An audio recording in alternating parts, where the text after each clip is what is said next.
आज की हमारी कहानी का नाम है असली हत्यारा। गांव बागपुर, जहां हर रात चांदनी से नहाई हुई होती थी, आज अंधेरे में डूबा हुआ था।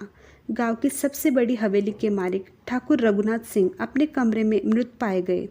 उनकी मृत्यु स्वाभाविक नहीं लग रही थी। चेहरे पर डर और गले पर खून का निशान साफ संकेत दे रहे थे कि ये हत्या थी। गांव की पुलिस चौकी के इंस्पेक्टर विजय ठाकुर को ये मामला सौंपा गया। रघुनाथ सिंह गांव के सबसे प्रभावशाली व्यक्ति थे। उनके दुश्मनों की कमी नहीं थी, लेकिन सवाल ये था कि कौन उनके इतने करीब पहुंचा कि उनकी हत्या कर दी।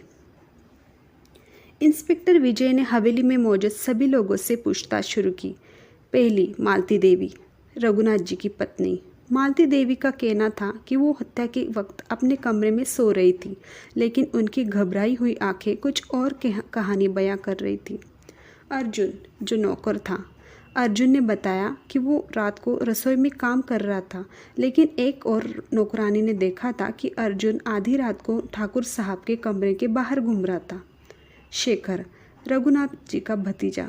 शेखर ने दावा किया कि वो गांव के दूसरे कोने में अपने दोस्तों के साथ था, लेकिन उसकी जेब से एक खून से सना हुआ रुमाल बरामद हुआ। हवेली की तलाशी के दौरान इंस्पेक्टर विजय को एक गुप्त सुरंग मिली, जो ठाकुर रघुनाथ के कमरे से बाहर गांव की सीमा तक जाती थी। सुरंग में एक खंजर मिला जिस पर खून लगा हुआ था। विजय ने सभी को सुरंग के बारे में बताया और सबके चेहरे पर डर की लकीरें साफ दिखाई दी। मालती देवी ने कबूल किया कि सुरंग का इस्तेमाल रघुनाथ सिंह ने अपने गैरकानूनी कामों के लिए किया था, लेकिन क्या ये हत्या से जुड़ा था? इंस्पेक्टर विजय ने गुप्त सुरागों और बयानों का मिलान किया। असली साजिशकर्ता कोई और नहीं बल्कि अर्जुन था। उसने रघुनाथ को मारने की योजना इसलिए बनाई क्योंकि रघुनाथ ने उसकी बहन के साथ धोखा किया था। अर्जुन ने सुरंग का इस्तेमाल कर रघुनाथ के कमरे तक पहुंचकर उन्हें खंजर से मार डाला। उसने खून से सना रुमाल शेखर की जेब में डाल दिया ताकि शक शेखर पर जाए। अर्जुन ने अपना जुर्म कबूल कर लिया। इंस्पेक्टर विजय ने उसे गिरफ्तार कर लिया, लेकिन गांव के लोग अब भी हवेली को डरावनी नज़रों से देखते थे। कहते हैं वहाँ आज भी रघुनाथ की चीखें गूंजती हैं। हर राज का एक सच होता है और हर सच का एक सज़ा। अर्जुन की गिरफ्तारी के बाद गांव में सन्नाटा छा गया। लोग राहत की सांस ले रहे थे कि असली अपराधी पकड़ा गया, लेकिन इंस्पेक्टर विजय के मन में कुछ सवाल रह गए थे। अर्जुन का बयान कहीं न कहीं अधूरा था। एक रात जब विजय अपने कमरे में केस की फाइल पढ़ रहे थे, तभी हवेली के नौकर रामलाल दौड़ता हुआ आया। उसके चेहरे पर डर था।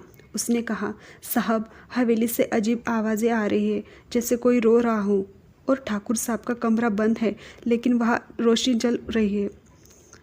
विजय ने रामलाल के साथ हवेली जाने का फैसला किया। आधी रात थी। हवेली की खामोशी और अंधेरा किसी डरावने साए की तरह लग रहा था। ठाकुर साहब के कमरे के बाहर पहुंचकर विजय ने देखा कि दरवाज़ा अंदर से बंद था, लेकिन कमरे में हलचल हो रही थी। विजय ने दरवाज़ा तोड़ा। अंदर का दृश्य देखकर उनके पैरों तले ज़मीन खिसक गई। कमरे में एक धुंधला साया खड़ा था।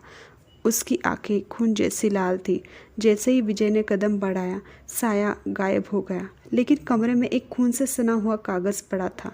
उस पर लिखा था, सच अभी सामने नहीं आया है, तुम्हें फिर से आना होगा। ये हत्यारा कौन है, ये हम कहानी के अगले भाग में जानेंगे। देखते रहिए स्टोरी वर्ल्ड 365।